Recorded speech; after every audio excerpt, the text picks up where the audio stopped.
یہ ہے جہاں نیوز۔ اعوذ باللہ من الشیطان الرجیم، بسم اللہ الرحمن الرحیم۔ ابتدا ہے رب کریم کے مقدس نام سے جس نے ہمیں عقل اور شعور کی دولت سے نوازا اور ہمیں بولنے کی توفیق عطا کی اور لکھنے کے لیے ہمیں قلم پکڑنے کا فن عطا کیا۔ یہ ہے جہاں نیوز اور پروگرام ہے نیوز اینڈ ریویوز۔ میں ہوں آپ کا میزبان سید نجف علی رضا شیرازی، اور آج میرے ساتھ ہمارے بڑے محترم اور بڑے مقدس شخصیت جناب سید حسن وقار تراب، وہ ایک اچھے تجزیہ نگار بھی ہیں، اور ان کے ساتھ تشریف فرما ہیں ہمارے ایک سینئر صحافی اور بہت اچھے تجزیہ کرنے والے جناب نثار چودھری صاحب۔ اور آج کے جو موضوعات ہیں وہ بڑے نپے تلے اور بڑے واضح سے ہیں، کیونکہ پوری دنیا کی جو نظریں ہوتی ہیں وہ ظاہر ان موضوعات پہ ہوتی ہیں جو ہر باشعور شخص کے ذہن کو ٹچ کر رہے ہوتے ہیں۔ تو آج جو سب سے اہم جو موضوع ہے وہ ہے بیک چینل اعلیٰ سطحی مذاکرات جو پی ٹی آئی اور حکومت کے درمیان ایک نیا سلسلہ آغاز ہو چکا ہے، اس کے حوالے سے ایک موضوع ہے۔ اور دوسرا ہمارا موضوع ہے وہ ہے پارا چنار کی جو صورتحال ہے اس پہ، اور جو حکومت نے ایک اعلامیہ جاری کیا ہے جس میں وہ اسلحہ 1 فروری تک اسلحہ جمع کرانے کے احکامات جاری کیے گئے ہیں، اور اس کے علاوہ جو بنکر بنے ہوئے ہیں وہ تمام بنکر کو مسمار کرنے کا فیصلہ کیا گیا ہے۔ اس کے علاوہ ایک اور چیز ہے وہ ہے اپنا پیپلز پارٹی اور حکومت کے درمیان دوریاں جو روز بروز بڑھتی چلی جا رہی ہیں۔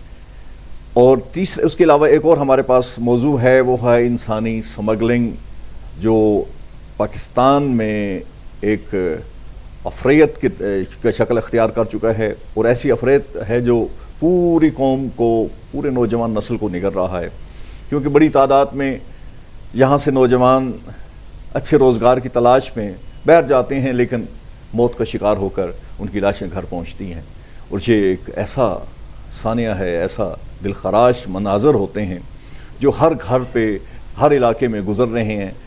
اور اس کے حوالے سے حکومت نے کیا اقدامات کیے ہیں یہ ظاہر اس پہ بھی گفتگو ہوگی۔ اور ایک اور ہے کہ امریکہ نے وہ ایک میزائل جو پاکستان تیار کر رہا ہے اس کے حوالے سے امریکہ نے کہا کہ یہ امریکہ کی اہداف کو نشانہ بنانے کے لیے پاکستان یہ میزائل تیار کر رہا ہے، اس لیے اس پر پابندی لگانا ضروری ہے۔ اور ایک اور صورتحال ہے وہ ہے پنجاب کے حوالے سے کہ پنجاب میں تجاوزات کو مستقل بنیادوں پر ختم کرنے کا بھی فیصلہ کیا گیا، بلکہ حکم جاری کر دیا گیا ہے۔ اور اب ہم آتے ہیں اپنے پہلے موضوع کی طرف سمت، اور میں جناب حسن وقار تراب شاہ صاحب سے گزارش کروں گا جو اس وقت جو صورتحال ہے پارا چنار میں کرم ضلع کی، اس کے حوالے سے جو رات کو اعلامیہ جاری کیا گیا ہے اس حوالے سے میں جناب حسن وقار تراب صاحب سے گزارش کروں گا کہ وہ اس بارے میں اپنی گفتگو کا آغاز کریں اور قائدین تک، سامعین تک یہ ہماری جو آپ کی گفتگو ہے وہ ان تک پہنچ سکے۔ شاہ صاحب پہلے تو السلام علیکم ناظرین، میری طرف سے بھی آپ کو سلام۔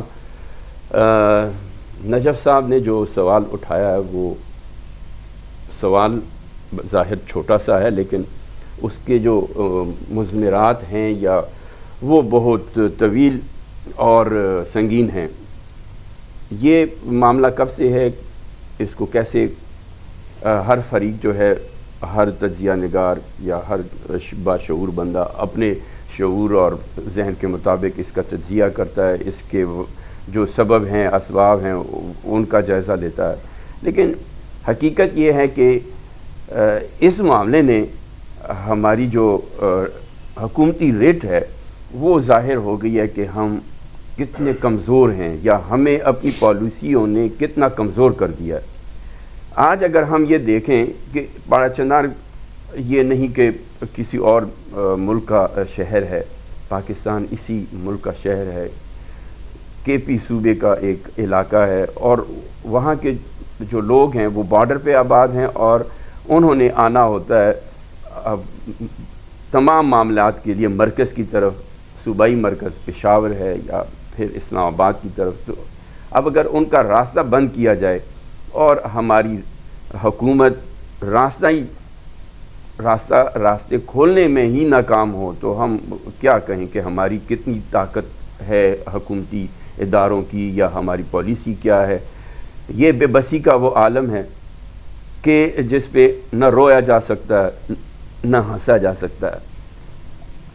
ایک فریق جو متاثر ہے وہ اس کا کہنا ہے کہ ہمارے بچے جو ہیں ادویات اور خوراک نہ ملنے کی وجہ سے مر رہے ہیں اور اموات میں اضافہ ہو رہا ہے، جبکہ حکومت اپنا جو بھی اس کی کمزوری ہے، کیونکہ یہ کمزوری ایسی کمزوری ہے کہ جس کو مرکز کی جانب سے یا دوسروں کی صوبوں کی جانب سے بھی نشانہ بنایا جاتا ہے، کیونکہ کے پی میں پاکستان تحریک انصاف کی حکومت ہے اور باقی تمام صوبوں میں جو حکومتی گروپ ہے ان کی حکومت ہے. تو ہم ہر چیز کو سیاست کا رنگ دے دیتے ہیں، اس کا حل نہیں نکالتے، اور موقع ہمارے ہاں اس وقت پی ٹی آئی ایسے مواقع دینے میں بھی کوئی مثال نہیں رکھتی. وہ خود ذلیل ہونے کے لیے ایسے مواقع خود فراہم کرتی ہے، حالانکہ ان کو چاہیے یہ کہ کے پی میں جو حکومت ہے ان کو سنبھال کر رکھیں. اور اگر آپ کی تحریک انصاف نے کوئی مقابلہ کرنا ہے، عوام میں کوئی اپنی ساکھ بنانی ہے، تو وہ ایسی غلطیاں تو اس کو کرنی نہیں چاہیے. پی ٹی آئی نے صوبائی حکومت ہوتے ہوئے بی آر ٹی کا منصوبہ شروع کیا، اس کے اوپر جتنی باتیں ہوئیں، پھر سونامی ٹریز کا، یعنی ہر ایشو جو ہر وہ سوچ ان کی ہے وہ ایشو کی شکل اختیار کر جاتی ہے، اور نتیجہ کیا ہوتا ہے؟ بدنامی، ملک کی اقتصادی معاشی حالت اور عوام کی ابتری. تو یہ بھی ایسا ایک بڑا چنار بھی وہ ایسا مسئلہ ہے کہ صوبائی حکومت اس کی طرف متوجہ ہی نہیں تھی.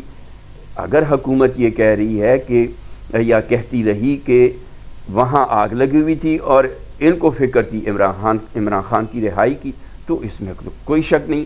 انسان یا ہر باشعور انسان شہری وہ یہ سوچتا ہے کہ اس وقت سنگین مسئلہ کیا ہے جس کے لیے مجھے پہلے کوئی قدم اٹھانا چاہیے. تو اگر آپ یہی فیصلہ نہ کر سکیں کہ عوام زیادہ اہم ہے یا قیادت زیادہ اہم ہے، تو پھر آپ کی کوئی مدد نہیں کر سکتا. ان عوام کی وجہ سے آپ قیادت آپ کو ملتی ہے، یا آپ اس طاقت میں ہوتے ہیں، اقتدار میں آتے ہیں، اور آپ ان کو بھول جائیں قیادت کو بچانے کی. مسئلہ یہ نہیں ہے کہ آپ بنکر ختم کر دیں. مجھے پتا تھا کہ آپ میں آگے نکل گیا، لیکن سوال ایسا ہے، دکھ ہوتا ہے، رونا آتا ہے کہ ہم قوم ہیں، ہم حکومت ہیں، ہمارے اندر کوئی ایسی چیز نظر آتی ہے کہ جس کو ہم کہہ سکیں کہ ہماری طاقت ہے. ہم اپنے آپ کو مستحکم نہیں کر سکتے تو دوسروں کو کیا. اب اگر اسلحہ جمع کرنے کی بات، اس میں اگر ایک اپنا زحمت میں دے رہا ہوں آپ کو دوبارہ، کہ اسلحہ جمع ہونے کی صورت میں کہ اس کے کیا اثرات مرتب ہوں گے، اور دوسرا ایک اور شے جی اپنا ہے کہ اس کا آپ کی نظر میں کیا حل ہونا چاہیے، اس پہ بھی آ جائے گی. دیکھیں جی، میں کوئی اتنی توپ چیز نہیں ہوں، لیکن ایک سادہ انسان بھی اس کو سمجھ سکتا ہے کہ اگر آپ فریقین کو جو ان کی طاقت ہے ان سے وہ طاقت واپس لیں، چھین لیں یا جو بھی کر دیں، یا مطلب یہ ہے کہ ان سے اسلحہ اگر حکومت لے لیتی ہے تو یہ یقین دہانی حکومت کیسے کرائے گی کہ اس کے بعد کسی ایک فریق پہ حملہ نہیں ہوگا. تو یہ انہوں نے کوئی سوچا ہے یا نہیں سوچا. یہ منصوبے اس سے پہلے بھی کے پی میں لائے گئے اور کوشش کی گئی کہ اپنی جو وہ ہے شہریوں کو، خیبر پختونخوا کے شہریوں کو کیا جائے، ان کے ہاتھوں میں اسلحہ نہ ہو. وہ جو چیز ان کی روایت ہے اس کو وہ کیسے چھوڑ سکتے ہیں.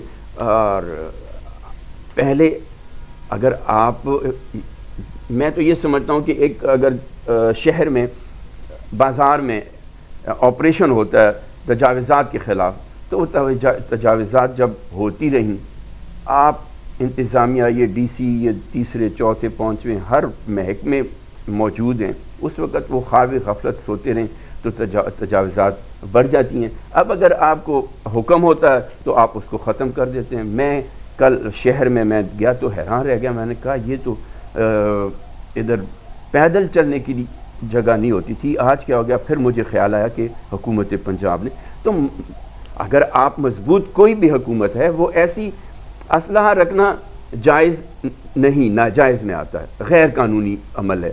تو غیر قانون کے یہ جو ادارے ہیں جو قانون نافذ کرتے ہیں وہ اس وقت کہاں ہوتے ہیں جب یہ چیزیں پھیلنا پنپتی ہیں اور ہر بندے کے ہاتھ میں آ جاتی ہیں. آج آپ پنڈی اور اسلام آباد میں بیٹھے ہوئے شادیوں پہ کیا ہوتا ہے؟ اسلحہ صرف کہنے سے نہیں کہ ہم اسلحہ لے لیں گے بنکر ختم کر دیں گے. پہلے آپ اپنے آپ کو مضبوط کریں پھر آپ کی کوئی بات مان جا سکتی. اپنا آتا ہوں جناب نثار چودھری صاحب کی طرف. اچھا، یہ آپ کی نظر میں جو کرم کے جو موجودہ واقعات ہیں، پھر انہوں نے 1 فروری تک اسلحہ جمع کرانے کے حوالے سے اور بنکر مسمار کرنے کا جو فیصلہ کیا ہے، تیرا اور جانی کھیل میں نقل مکانی کے حوالے سے بھی بات ہو رہی ہے، پھر ہیلی کاپٹر سروس کے حوالے سے بھی بات ہو رہی ہے، لیکن راستے جو ہیں زمینی راستے ان پہ ابھی تک کوئی کھولنے کے حوالے سے کوئی عمل درآمد نہیں ہو سکا. لیکن کل یہ بات ضرور ہوئی ہے کہ راستے کھول دیے جائیں گے، لیکن اس کے لیے ساتھ سیکورٹی کا پورا ایک سسٹم ہوگا. کیا پاکستان کے اندر ہمیں کیا اس طریقے سے چلنا رہنا پڑے گا کہ سیکورٹی کے بغیر ایک جگہ سے دوسری جگہ پاکستانی سفر نہ کر سکیں؟ شاہ صاحب آپ کا بہت شکریہ. اور میں سمجھتا ہوں کہ کرم کے مسئلے کے اوپر سید وقار حسن صاحب نے جس دلائل کے ساتھ اپنی گفتگو کا آغاز کیا ہے، میں تھوڑا سا اس میں یہ اضافہ کروں گا. دیکھیں، گزارش یہ ہے کہ یہ بڑی خوبصورت بات وقار حسن تراب صاحب نے کی ہے کہ جس دن یہ واقعہ ہوا تھا خیبر پختونخوا کے علاقے کرم میں بپارہ چنار میں، جہاں پہ تقریباً اب تک میں جو میری اطلاعات کے مطابق میں سمجھتا ہوں کہ 150 سے زائد جو ہے افراد جو ہے وہ وہاں پہ جو ہے نا قتل کر دیے گئے، یہ ہلاک ہو گئے ہیں. تو گزارش یہ ہے کہ خیبر پختونخوا حکومت کی اس میں سراسر نااہلی ہے، اور اس نے اگر اس فسادات کو مزید تقویت دینے سے یا بڑھنے سے روکنا تھا تو ان کو جو پی ٹی آئی کا جو 24 نومبر کا جو دھرنا تھا اس میں انہوں نے شرکت نہیں کرنی تھی. ایک طرف تو آپ دیکھیں کہ صوبے کا جو چیف منسٹر ہے جو امن و امان کے حوالے سے بین المذہب ہم آہنگی کے حوالے سے ایک ذمہ دار آدمی ہے، اس نے ایک لشکر کشی کرتے ہوئے وفاق کے اوپر حملہ کیا، اور وہ ایک لشکر لے کے تقریباً 2 سے 3 دن تک وہ اسی جدوجہد میں لگا رہا کہ وہ کسی طریقے سے وفاق کو فتح کر لے. لیکن اس میں بھی اس کو ناکامی ہوئی، اور اپنے صوبے میں کے اندر جو ہے امن و امان کا جو مسئلہ تھا وہ مزید بگڑا. اگر اس کو حکومت خیبر پختونخوا حکومت شروع میں ہی کنٹرول کر لیتی تو میں سمجھتا ہوں کہ اتنا خون فساد اور وہاں پہ خون خرابہ نہ تھا. خیر، گزارش یہ ہے کہ اب جو مزید جو آپ نے دیکھا کہ جرگے کی صورت میں کرم کے مسئلے کے اوپر جو اب فائنلی جو باتیں ہیں وہ آپ نے بتا دی ہیں کہ وہاں پہ جو ہے ایک تو بینکر جو ہے وہ ختم کیے جا رہے ہیں، دوسرا جو ہے لوگوں کے پاس جو اسلحہ ہے وہ ختم کیا جائے. میں سمجھتا ہوں کہ یہ حل بھی میرے حل نہیں ہے کہ آپ اسلحہ لے کر بھی آپ لوگوں کو جو ہے وہ امن و امان فراہم نہیں کر سکیں گے، بنکر ختم کر کے بھی آپ نہیں کر سکتے. کہ وہاں پہ امن و امان قائم کرنے کے لیے آپ دیکھیں کہ اس علاقے کا بنیادی جو ہے پرابلم کیا ہے، اس علاقے کا جو بنیادی مسئلہ ہے. یہ کوئی جنگ آج نہیں لگی، یہ جنگ اس کو لگے ہوئے کئی سال ہو چکے ہیں. پارہ چنار میں خون خرابہ کے بعد جو واقعات ہیں، آپ بھی ماشاءاللہ بڑے جاندیدہ صحافی ہیں اور آپ کو اس بات کا بخوبی علم ہے کہ یہ نیا جو ہے مسئلہ نہیں ہے. ہمیں مسئلے کی جڑ تک پہنچنا ہوگا، اور مسئلے کو جڑ کو وہاں پہ ختم کرنے کے لیے ہم سب کو اپنا کردار ادا کرنا ہوگا. چونکہ آپ کے پروگرام کا وقت بڑا تھوڑا ہوتا ہے، میں اس میں لمبی چوڑی گفتگو نہیں کروں گا، لیکن یہاں پہ میں جو مریم نواز ہیں پنجاب کی جو وزیر اعلیٰ مریم نواز شریف صاحبہ نے جو بڑا ایسا اقدام اٹھایا ہے کہ انہوں نے جو ہے پارہ چنار کے عوام کے لیے جہاں پہ اس وقت میڈیسن کی قلت ہے، وہاں پہ خوراک کی قلت ہے، وہاں پہ دیگر اور بھی جو ضروریات زندگی سے متعلقہ چیزیں ہیں ان کی قلت ہے، لیکن انہوں نے ایک قدم بڑھ کے اٹھایا اور وہاں پہ جو ہے خوراک اور دوسری جو چیزیں ادوات بھیجی ہیں جو جانا شروع ہو چکی ہیں. اچھا، آپ نے بات کی لشکر کشی کے حوالے سے، تو پھر وہ آپ کیونکہ بات چل رہی ہے بیک چینل اعلیٰ سطحی مذاکرات کا حکومت اور پی ٹی آئی کے درمیان، جی وہ اپنا بدھ کی رات کو بھی ان کے درمیان ایک ذرائع کے مطابق یہ دعویٰ کیا گیا ہے کہ بدھ کی رات کو ایک مذاکرات کا سلسلہ شروع ہوا ہے، اور اس میں حکومت کے 2 نمائندے اور پی ٹی آئی کا ایک نمائندہ موجود تھا. اور آپ اس بارے میں کیا فرمائیں گے کہ جو موجودہ صورتحال ہے اس میں حکومت اور پی ٹی آئی کو کیا اقدامات کرنے چاہیے اور اس کو کس حد تک آگے لے کے چلنا چاہیے جس سے ملک کی جو ترقی اور معیشت کو ہے وہ تقویت مل سکے؟ شاہ صاحب گزارش ہے کہ میں اس پر بھی آپ کو کوئی لمبا چوڑا جواب نہیں دوں گا، کیونکہ ہمارے ساتھ محترم وقار حسن صاحب صاحب بیٹھے ہوئے ہیں. ہم چاہتے ہیں کہ آج ہم ان کے گفتگو سنیں، لیکن یہ جو آپ کا سوال آپ نے مجھ سے کیا ہے کہ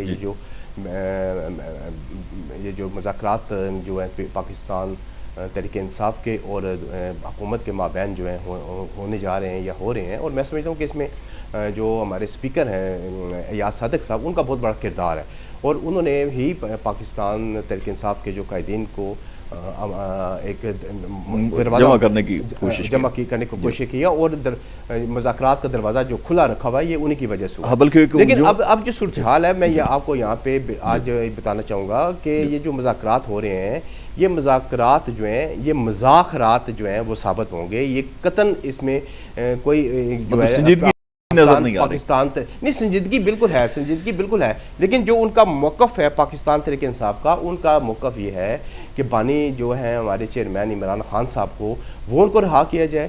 دیگر بھی ان کے ساتھ اس کے ساتھ جو ہے وہ مطالبات ہیں، لیکن گزارش یہ ہے کہ یہ ناممکن سی بات ہے، چونکہ بانی چیئرمین عمران خان صاحب کے اوپر جو ہے وہ مقدمات چل رہے ہیں. بانی چیئرمین کو جب بھی رہا ہوں گے ان کو عدالتیں رہا کریں گی، ان کو حکومت جو ہے وہ رہا نہیں کر سکتی. ان کا جو مذاکرات کرنے کا جو مقصد ہے وہ صرف اور صرف یہ ہے کہ کسی طریقے سے، میرا مطلب ہے کہ ہم ان جو ثانیہ 9 مئی ہے، اس کے بعد جو آپ کا اسلام آباد میں جو دھرنا دینے کے لیے لشکر کشی ہوئی تھی 24 نومبر کا معاملہ ہے، اس کے اوپر جوڈیشل کمیشن جو ہے وہ بنا دیا جائے. اور آپ وہ ماشاءاللہ بڑے سمجھدار صحافی ہیں، ہم سمجھتے ہیں کہ جس وقت کسی معاملے کے اوپر جب کوئی جوڈیشل کمیشن بن جاتا ہے تو جتنے بھی جو معاملات ہوتے ہیں، چاہے وہ عدالتی معاملات ہوں، چاہے وہ مذاکرات ہوں، وہ سب جو ہے نا وہ پینڈنگ پڑ جاتے ہیں، ختم ہو جاتے ہیں، کیونکہ جوڈیشل کمیشن کی طرف سب کے لوگوں کی نظریں لگ جاتی ہیں کہ جو جوڈیشل کمیشن کی طرف سے فیصلہ آئے گا وہ ہی من جو ہے وہ قبول کیا جائے گا. اب گورنمنٹ جو ہے اپنے ہاتھ کیسے کٹوا کر جو ہے وہ جوڈیشل کمیشن قائم کرے گی، یہی مطالبہ ہے پاکستان تحریک انصاف کا کہ کسی طریقے سے جوڈیشل کمیشن بن جائے اور اس کے اوپر جو ہے نا فیصلہ ہونا جائے. لیکن میں سمجھتا ہوں لیکن چودھری صاحب اس میں ایک اور چیز ہے کہ وہاں گولی تو چلی، یہ کوئی نہیں کہہ سکتا، کیونکہ بہت سارے چینلز پہ اور بہت سارے جو غیر ملکی ذرائع تھے، جو صحافتی ذرائع ہیں، انہوں نے اس بات کو تسلیم کیا کہ وہاں گولی چلائی گئی اور اس میں کچھ اموات ہوئیں، اور اس پہ بھی اپنا اسمبلی میں ڈیبیٹ بھی ہو چکی ہے. تو کیا وہ جو اموات ہوئی ہیں یا وہ گولی چلائی گئی، کیا وہ آپ کی نظر میں وہ صحیح ہوا فیصلہ؟ شیرازی صاحب گزارش یہ ہے کہ آپ کا یہ بڑا مشکل کوشچن ہے، لیکن میں سمجھتا ہوں کہ اس کا جواب بڑا ضروری ہے، اور قوم کو میں سمجھتا ہوں کہ پتہ ہونا چاہیے کہ وہاں پہ جو گولی کا معاملہ ہے کہ وہاں پہ گولی جو ہے وہ حکومت نے چلائی یا گولی جو ہے لشکر کشی کرنے والے لوگوں میں سے جس وقت بھگدڑ مچی ان میں سے گولی چلائی. گورنمنٹ کا موقف آپ کے سامنے ہے اور دوسرا موقف بھی آپ کے سامنے ہے، جبکہ آپ نے یہ دیکھا ہوگا کہ پاکستان تحریک انصاف کے جو مرکزی قائدین ہیں، بڑے پرانے جو لوگ ہیں، انہوں نے بھی کہا تھا کہ تقریباً 278 جو ہے ہمارے لوگ جو ہیں وہ وہاں پہ شہید کر دیے گئے ہیں، جبکہ آپ نے دیکھا کہ وہ زیادہ سے زیادہ 4 سے یا 5 زیادہ سے لوگوں کے نام پیش نہیں کر سکے. حکومت تو کہتی ہے کہ آپ ہمیں ان لوگوں کے نام دیں، ان کے شناختی کارڈ دیں. آپ نے جو شہادتیں ڈکلیئر کی ہیں، آپ نے جو کروڑ روپے کا چیک جو بشرا بی بی لے کے گئی ہیں پشاور، انہوں نے دیا ایک جو شہادت ان کی ہوئی ہے، بقایا جو کروڑ روپے کے چیک ہے ان کی بھی میرا مطلب نقول جو ہے ہمیں فراہم کی جائیں. تو سر گزارش یہ ہے کہ حکومت کا پہلی تو بات یہ ہے کہ ان کی بالکل کوشش نہیں تھی کہ وہاں پہ کوئی اس طرح کا واقعہ ہو جائے، لیکن پاکستان تحریک انصاف کا جو مقصد تھا وہ مقصد تھا لاشیں کسی طریقے سے گریں، ملک میں امن و امان کا مسئلہ پیدا ہو، اور اسی امن و امان کے مسئلے کے پیدا ہونے کے تناظر میں جو ہے وہ ان کے جو بانی چیئرمین جن کی وہ رہائی ان کو مقصود ہے وہ یہ چاہتے تھے. گولی بالکل وہاں پہ چلی ہے، لیکن گولی کے درمیان جو باتیں آ رہی ہیں کہ گولی حکومت نے چلائی ہے یا میرا مطلب گولی مظاہرین میں سے کسی نے چلائی ہے، اس کا فیصلہ بھی جو ہے وہ تھرڈ پارٹی کر سکتی ہے یا جوڈیشل کمیشن کر سکتا ہے. جی میں اپنا وقار شاہ جی کی طرف آتا ہوں. بات یہ ہے کہ آپ نے، کیونکہ پاکستان میں ہمارے وزراء جو ہیں، وفاقی وزراء، وہ پہلے اس بات کو تسلیم کرنے کے لیے تیار ہی نہیں تھے کہ گولی چلی ہے. جو ہمارے ان کے ساتھ حمیتی جو جتنا بھی ان کے مافیا تھا یا ایک میڈیا کے جتنے پرسن وہ جو ان کے حمایت میں ہیں، تو وہ واضح طور پہ یہ کہہ رہے تھے کہ گولی چلی نہیں، کوئی ثبوت دکھائیں. لیکن جب گولی چلنے کے ثبوت آئے اور 12 انہوں نے ہلاکتوں کے یہ 12 جو جاں بحق ہوئے ہیں ان افراد کے نام انہوں نے اسمبلی میں پیش کیے. اس کے بعد ایک خاموشی چھا گئی. پھر اس کے بعد اپنا حامد میر اور ہمارے وہ بڑے پیارے دوست جو ہیں صحافی ہیں جن کے خلاف ایک مقدمہ مطیع اللہ جان صاحب، ان کے خلاف ایک مقدمہ اور وہ جھوٹا اور جعلی قسم کا مقدمہ بنایا گیا.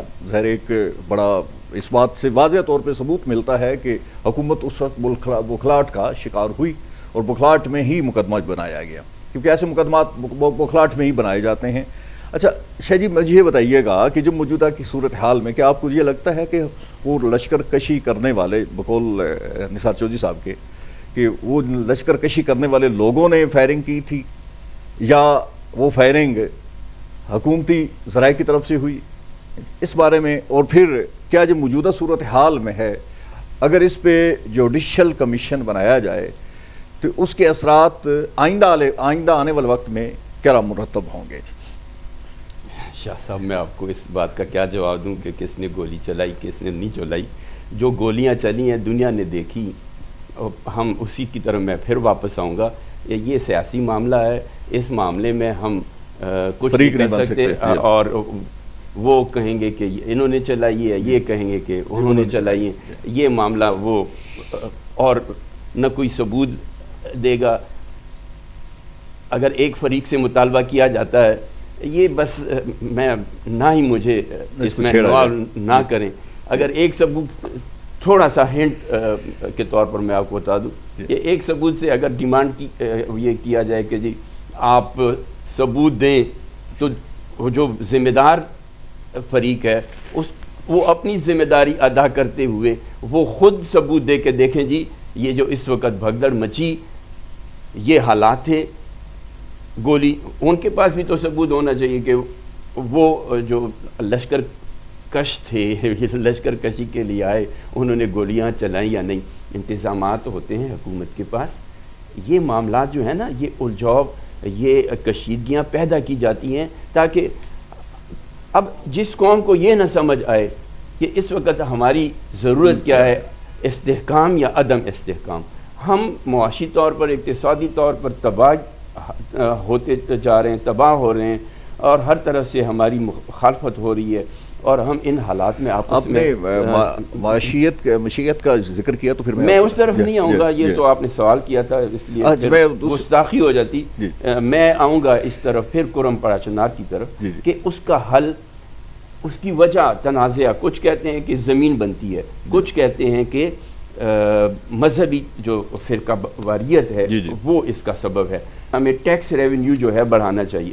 ٹیکس ریونیو بڑھانے کے لیے فائلر اور نان فائلر کی کہانی شروع ہوئی، اور آج ہم یہ سوچ رہے ہیں کہ نان فائلر جو ہے ایک یہ اصطلاح غلط تھی. اسحاق ڈار نے یہ ایک غلطی کی، وہ یعنی کیا اس کو کہتے ہیں کچھ اور لفظ، لیکن یعنی ان کی غلطی ہی قرار دی جائے. یہ ہونا ہی نہیں چاہیے تھا کہ نان فائلر. کس لیے؟ کہ ملک میں اس وقت ریونیو کی ضرورت ہے. تو ریونیو کی ضرورت کس لیے ہے؟ کہ ہم تباہ نہ ہو جائیں.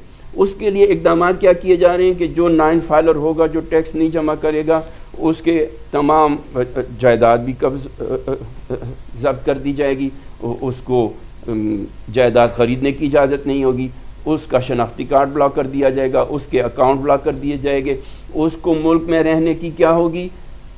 اجازت ہی نہیں ہوگی. اس طرح یوں ہی سمجھ لیا جائے نا. بنکر بنے کیوں ہیں؟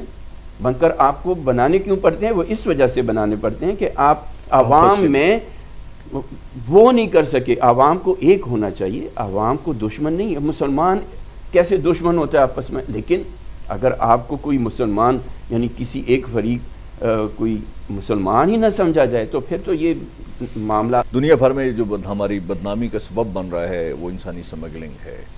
اگر ہمارے پاکستان میں لوگوں کو، نوجوانوں کو روزگار کے مواقع مل رہے ہوتے تو وہ باہر جانے کا سوچتے بھی نہیں. اچھا پھر اس کے بعد اب جو انہوں نے اسپیس کے حوالے سے، نیٹ کے حوالے سے جو بہت سارے مسائل پیدا ہوئے ہیں، اس کے علاوہ بہت سارے لوگ بے روزگار ہو گئے ہیں جو پہلے نیٹ کی وابستہ ہو کے روزی کما رہے تھے. آپ اس بارے میں کیا کہیں گے کہ اس حوالے سے حکومت کو کیا پالیسی؟ بات یہ ہے کہ کوئی بھی اگر کسی بھی حادثے کا آپ شکار ہوتے ہیں نا تو اس میں آپ کی یعنی 70-80% آپ کا چانس ہوتا ہے کہ آپ خود غلطی کر رہے ہوتے ہیں. 25 سے 20% وہ حادثات ہوتے ہیں جس میں دوسری کی غلطی کی وجہ سے آپ کیا بن جاتے ہیں؟ شکار بن جاتے ہیں. یہ جو معاملہ ہے یہ روز ہوتے ہیں. اگر روز نہیں ہوتے تو مہینے میں یا سال میں 5-6 واقعات تو ایسے ہوتے ہیں کہ وہاں کشتی الٹ گئی, اس میں پاکستانی تھے, وہ کہاں جا رہے تھے اور وہ کیا ہو گئے؟ ڈوب گئے. اب وہ یہ نہیں کہ کوئی مفت میں ان کو لے کر جا رہا ہوتا ہے. یہ لاکھوں روپیہ دیکھیں, 25, 20, 30 لاکھ روپے 40 لاکھ 50 اگر لاکھ کوئی ایک مجھ جیسا بندہ جب یہ سنتا ہے تو میں تو حیران رہ جاتا ہوں کہ وہ والدین, اور وہ والدین بھی ایسے نہیں ہوتے کہ جو افورڈ کر سکیں, برداشت کر سکیں, یعنی وہ گھر کا سامان بیچ کر, سونا بیچ کر, زمینیں, مال مویشی بیچ کر ایک ایسے شخص کے ہاتھ میں اپنا بچہ دے دیتے ہیں کہ اس کو یورپ پہنچا دو. اب وہ اتنے جاہل اگر والدین ہیں, والدین تو کیا وہ بچے بھی یہ جاہل بھی اور لالچی بھی ہوتے ہیں, تو لالچ کا تو انجام برا ہوتا ہے. اس میں حکومت کا کردار تو بعد میں بنتا ہے نا. حکومتی ادارے جو ہیں, وہ FIA ہے, پولیس ہے, وہ کیا, میں تو یہ سمجھتا ہوں کہ وہ تو ایسے مواقع ڈھونڈتے ہیں کہ وہ بلکہ ایسے لوگوں سے, ایسے گروپوں سے وہ ملے ہوئے ہوتے ہیں کہ وہ اس طرح کوئی غیر قانونی کام کریں اور غیر قانونی کام پر یہ پردہ ڈالیں اور اس کے عوض کیا لیں؟ ان سے موازنہ لیں. یہ حقیقت ہے, یہ حقیقت ہے. ہمارے ملک میں ایسے ہی ہوتا ہے. اگر آپ قانون سخت کر دیں گے تو جو قانون نافذ کرنے والے اہلکار ہیں وہ ریٹ ان کا بڑھ جاتا ہے. اس معاشرے میں اصلاح کی گنجائش ختم ہو چکی ہے. وہ کیوں ہے؟ کیونکہ ہماری تربیت ہی ایسی نہیں ہے. شاہ صاحب, ان باتوں پہ ہم رو سکتے ہیں, جب تک عمل نہ کریں ہمارے سارے جو یونٹس ہیں, سارے ہم یعنی مجھ سے لے کر وزیر اعظم تک, چپڑاسی سے لے کر 22 گریڈ کے افسر تک, اگر ہم خود اپنے آپ میں تبدیلی نہیں لائیں گے, عمران خان والی تبدیلی نہیں, تبدیلی وہ جس تبدیلی کی وجہ سے مثبت اثرات پڑے, ہاں مثبت دنیا نے ترقی کی ہے. پنجاب حکومت کا یہ اقدام کہ تجاوزات کے مستقل خاتمے کے لیے جو حکم جاری کیا ہے, یہ ایک بہت بڑی کاوش ہے اور اس کو ہم سراہیں گے, کیونکہ پاکستان کا کوئی ایسا شہر اور کوئی قصبہ, کوئی ایسا دیہات, کوئی ایسی جگہ نہیں ہے جہاں پہ تجاوزات نے پنجے نہ گاڑے ہوئے ہوں. تو یہ بہت اچھا اقدام ہے. انہی الفاظ کے ساتھ جناب حسن وقار تراب, نثار چودھری صاحب اور سید نجف شرازی کو اجازت دیجیے گا. اللہ حافظ. پاکستان زندہ باد.